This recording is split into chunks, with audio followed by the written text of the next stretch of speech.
All right, a student government representative at the University of Houston is suspended from her duties beginning today. She must also attend diversity seminars after criticizing the Black Lives Matter movement online. Rohini Sethi, student body vice president, sounded off on Facebook in the days following the Dallas police killings. This is what she posted. "Forget Black Lives Matter. More like all lives matter." She has since apologized for that post, and the statement was deleted. But the student body president, who handed down the punishment, says it will stick, explaining in a letter, quote, "It is a fair point that one ignorant social media post alone may not warrant such sanctions. However, serving in a public role means that we are held to a higher standard, and rightfully so. Due to Rohini's leadership position and the action she has taken since her post, the situation has escalated to a point where the organization must take a strong stance." David Webb, am I reading? He's covering his head. A post out of North Korea? Oh, yeah, exactly. Okay, so the collective has decided that your individual action will not stand. So can I throw a little common sense and a dose of reality in this? Okay, does the student government in any school accept a student, or does the student?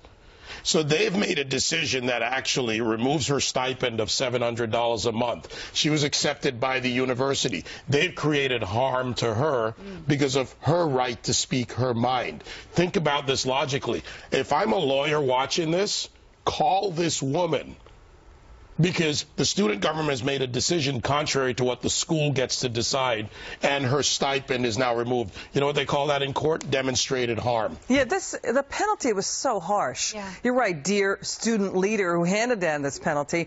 It's like it comes from dear exactly. It has like 6 parts to it. She has to make a presentation to the student body on why she was wrong. She has to attend diversity training, go to cultural events through March, 3 a month. You know, she posted that message on Facebook, okay? And so what are we talking about today? It's student leader. The president also said, well, this is, yes, you jail people, you know, you don't go to jail for First Amendment violations, but she deserves tougher sanctions. Who is this guy? He should be tossed out of his job. But I still don't understand why saying all lives matter is controversial. Right. I don't understand why you can't, you know, have empathy and understanding for the Black Lives Matter movement, and also think that all lives everywhere, including, by the way, you know, in the womb, also matter. Like, it's really hard for me to understand how this is controversial. Because the left is pushing this narrative. Look, you all know this. I was there in Ferguson when this farce started on a lie. It is a flat-out lie. This is a violent movement with many involved in it, anarchists, leftists. I've gone to all these rallies, or not all of them, but a lot of them. I've seen this play out. So they push the narrative.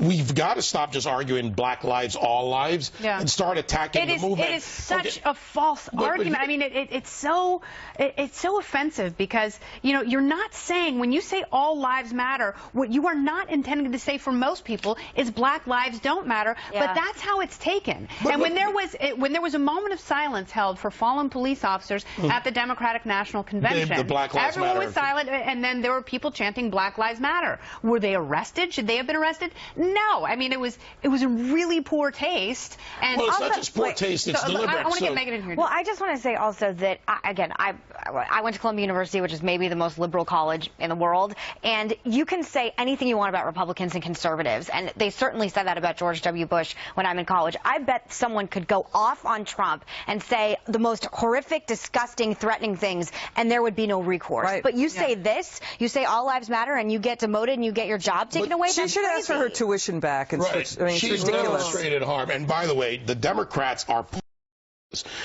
the DNC considered an All Lives Matter forum for their candidates in the primaries. They bring up the mothers of the Black Lives Matter movement, the mothers of the movement, on the stage. Where were the mothers of the police officers killed in any way in this country? Where were the children of police officers killed? This has got the sanction and rubber stamp of the left. They actually did do that later in the week at the DNC. Because they were called on it. But if you look at the original schedule, which I did, it was not on the schedule. So let me just ask you something. I mean, you guys talk to millions of people on your radio shows every night.